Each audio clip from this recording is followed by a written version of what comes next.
I'm very curious to see what he's got planned. But I was very happy with seeing that old Maru build. Oh, yeah. Seems like maybe Maru had a sit down with his coach and they talked about, you know, Maru, there's a reason why you are very successful in this matchup. It's because you play your own style. Please do not go against that. And he should be just fine. Especially against Stats today, who kind of looks like he's not very confident in these matchups, just going for so many all-ins. Yeah. I do appreciate that Maru did mix it up there, you know. It is something that no one would expect currently. He's playing so well with this current style that going into Vikings, going into that more traditional style of PvP. Well, Moonblade, we're going to jump into game number 2 right now. Iron Fortress is the map. Let's get into it. Push it, push it, push it, push it, push it.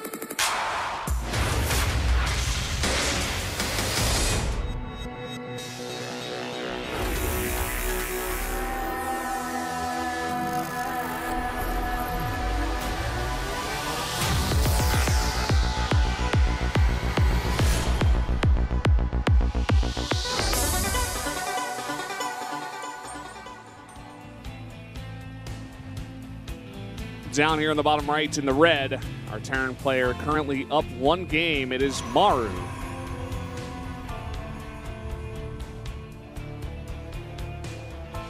Oh, down here in the bottom left.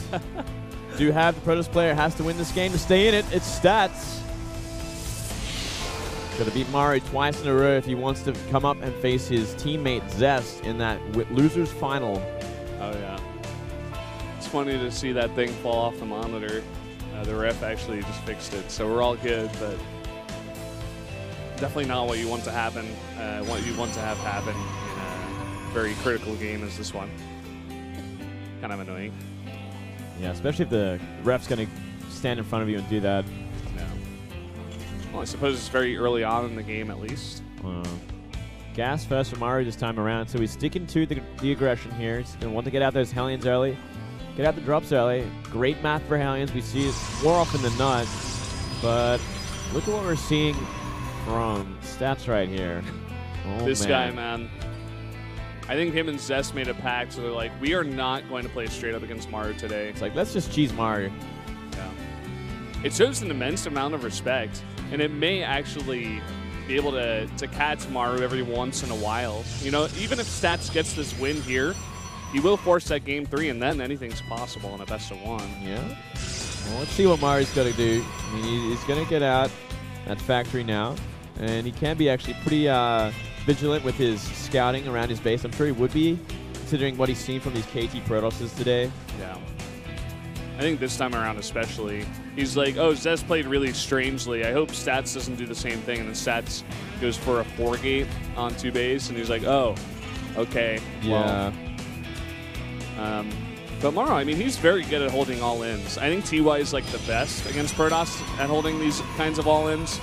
But I'd say Maru's pretty high up there. I give him like a 8 or 9 out of 10. Yeah, he holds them well. I mean, that last game was ridiculous how he held that, dropping mines behind the army when they're in like a choke point, dealing with like so many of the Stalkers with 2 mines. Absolutely insane. I hope there's a highlight for that one. I hope so too, man.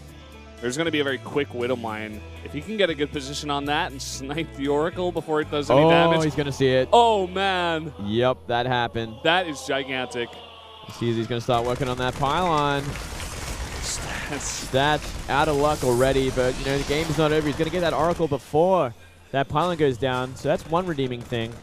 Yeah. At least he should be able to. Yeah, Maru's realized it now. He's like, okay, I'm just gonna pull back and defend. Now, where does this Widow Mine go? Oh boy. Oh yeah. That's kind of tricky. That's tricky. All right. Look at that. Look at that. Oh. Oh. Okay. Oh. He doesn't. Stalker does see it, but does he see it? No, it looks like he doesn't. There it goes. No. That happened, man. That happened. Oh, he loses the Oracle in an Oracle rush. He's going into Tempest behind this, but the damage is not there. Yeah. Someone call up Roddy. I don't think he'll be happy with the execution of this build, Moonblade. Oh, man. Someone call the Roddy build police. Dude, completely caught out there in every way. This is ridiculous. If he parks that Widowmine underneath the Stargate, I would love him even more. Well, he's just gonna drop it, man. Like, this is essentially checkmate. You cannot come back from this. You're gonna lose the Stargate. That means your fleet beacon was in vain. That means you can't go into Tempest and you lose the game. Yeah.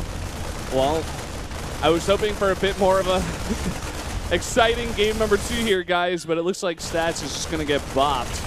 I don't know. That Widowmine placement was beautiful. Oh man. Yeah. It was just in a place that Stats was not going to expect it. He's gonna zone out the Stalker with the Widowmine. Down goes the Stargate, and I mean, what does Zest do from here?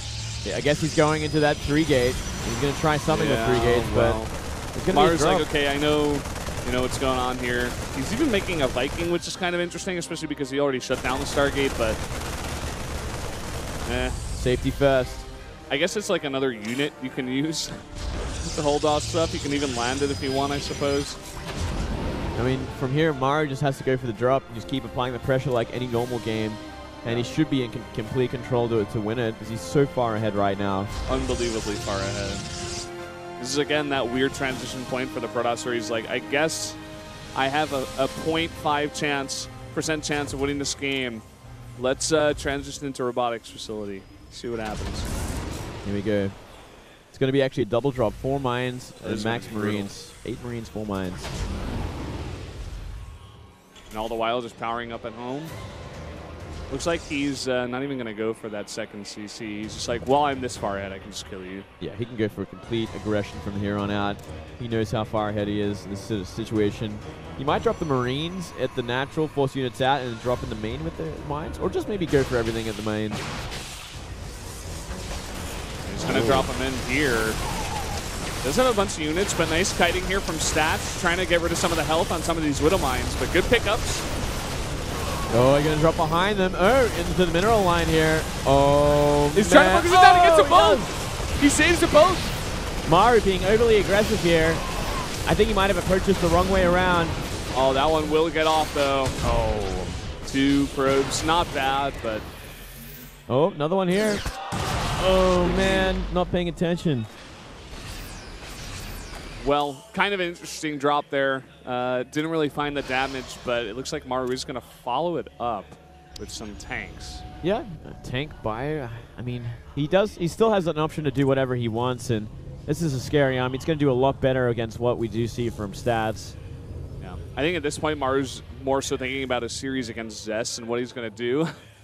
But he does have to close this one out. I don't think he can be that aggressive or overconfident. He definitely is very far ahead, but he has to be meticulous about this. Yeah, he's going to work on this Nexus for sure, and there's nothing really Stats can do from here. He's going to warp in more gateway units, try with the Stalkers. Oh, that's never going to happen. That tank already getting so much damage done. There's a follow-up drop tank here. He can drop whenever he wants. Yep, from here, I mean, everything is broken. Yami's like twice the supply at the very least. He's got a siege up next to the Nexus. There's nothing he can do from here. Straight base Maru just doing the job. GG! Maru will take that 2-0. And he will be moving on to the final match against Zest. Showing some more of that PvP brilliance that we've been missing in that first series. Now he gets his revenge against Zest. And Zest must be sweating, man. He had such a great, well-prepared best-of-3 series. Does he have anything left in the tank? Any more tricks up his sleeve to stop Maru from getting to that critical point in the game where he just dropped again and again and again? Stats looking crushed, man. And he did get crushed. He should feel crushed. He should feel crushed. He deserves it. Yeah. You go for that Oracle build super rushed out and it gets killed for free, essentially. By a Widow Mine. Not essentially. It does get killed for free. In the middle of nowhere, a Widow Mine kills it. I mean, it's a great move from Maru, but you would not expect that to happen. Yeah. And then you make a fleet beacon, but you realize that your Stargate's out there and he knows where it is, and then it goes down, and you're like, well, I don't know. Everything is just going wrong in that game. It's a complete train wreck of a game. Really was. Kind of sad for Stats, but we'll see if the other KT Protoss here can move on, or will Maru, the Protoss killer, move on to the next one. I believe we are going to go to a 10-minute break, guys. So stay tuned. We'll be right back.